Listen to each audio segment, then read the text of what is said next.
What is this? So this is a 62 Suburban.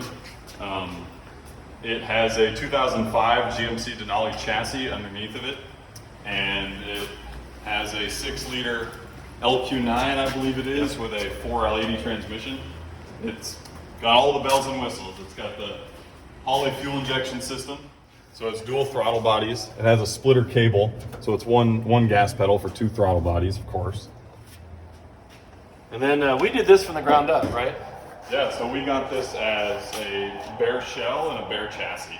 And the woman who owns it, she said, I want this thing to drive like brand new. Yep. And that was pretty much the only requirement. She doesn't want to paint it, she wants to leave it just how it is.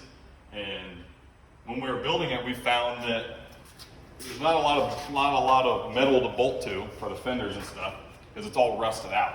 So we built inner structures on all these fenders. It's hard to see. And we went through and we tried to match the patina, and she's super happy. So it's safe to drive, but it looks like it's falling apart. And on the inside, we have flip down steps. Flip open now when you open the door. It has a Holley digital dash. That's all run off the Terminator. Yep. And then it has a push button transmission. You just press the brake, push the button. Full retro sound system. Fishing poles, of course. And then it has a wood bed floor. All oak. All oak.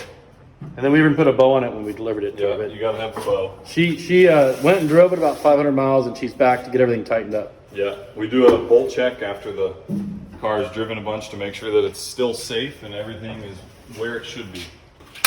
Check all the fluid, make sure all the body bolts are tight, make sure all the tires have the correct amount of air, all the necessary maintenance. But it was a load of fun to work on. Absolutely, yeah, this one was a lot of work, a lot of hours, but everybody who worked on it had a great time. We're hoping to do more stuff like this.